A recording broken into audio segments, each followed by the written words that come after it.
Welcome! My name is Dorota Trupp.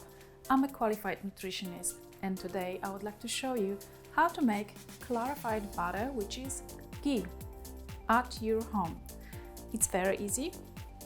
All what you need is good quality butter, ideally one that comes from grass-fed beef, organically grown as well. So I have here about 300 grams of butter that I will heat in my pan. You might wonder, why would I eat clarified butter? What's so special about this? Butter, as you know, is fantastic for cooking, but because it does have a high melting point. However, it still contains milk solids that sometimes can burn when you expose it to a high heat. So by clarifying the butter, you will definitely remove those particles out of the butter, and you have pure fat, which is good for you. So it's going to help you in your cooking. And number 2 reason is the health reason.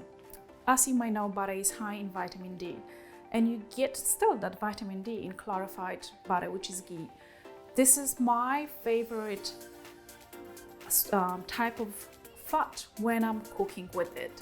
So as much as I like olive oil, it's really not suitable to use it in cooking when you fry and it's a high heat, because it's monounsaturated fatty acids that burns very quickly because it's got double bonds, whereas saturated fats don't. They are very stable, and they are really the perfect fat to be using in your kitchen while frying and cooking with.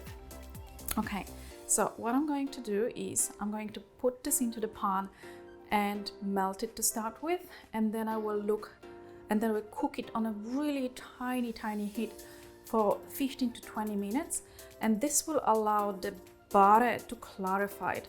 So you will notice that there is a bit of a liquid and foaming within the dish. It can come up to the top or it can come up to the bottom. I don't know where it's going to be because every butter is different. So sometimes you can skip it from the top, or sometimes you can, once you cook it and set it, you can just leave it on the bottom. Let's have a look how this is gonna turn out for us. Number 1 action to take is to heat up the pot with the butter.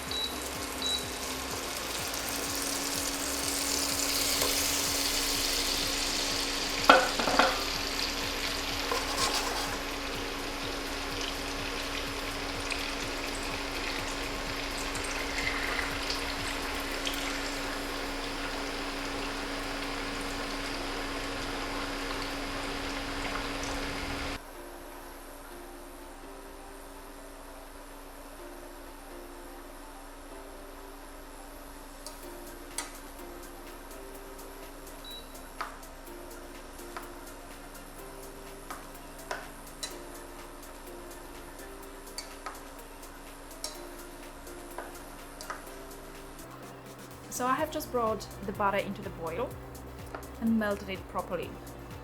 You might notice that there's a foam forming on the top.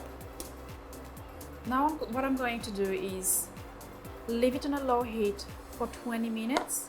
It's just slightly simmering and cooking, and this will allow the butter to clarify itself. And let's see what happened then. Where will the milk solid be? We will have a good look. Okay, so let's just leave it for the time being. Okay, let's look at our ghee. It has been cooking on low heat for about 20 minutes, and I can see the foam is on the top of it, and the solids drop to the bottom.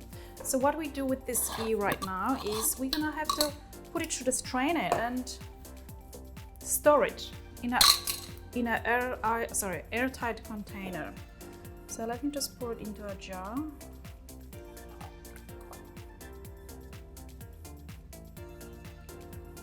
Capture that foam, and I've got some solids here on the bottom. I don't want them. This is going into the into the wash. I've got a pure ghee right in front of me. So you can store it in a fridge, but you don't have to. It actually can be also stored outside in the room temperature. This fat is now great for cooking with. It doesn't burn easily. You see, when you cook with, for example, olive oil and you burn it, it is a burnt product. It is carcinogenic. So this is one of the reasons I would not use polyunsaturated fats and monounsaturated fats in high heat cooking, because I don't want to have carcinogens in my body. And the only way to avoid this is by cooking with fats that have been designed to cook with, such as animal fats, saturated fats, coconut oil as well, because it is saturated, it will take a high heat, and ghee is one of them. It's also high in vitamin D, as I mentioned before, which is so good for you. So there you go, this is your homemade ghee. Thanks so much for your attention, and bye for now.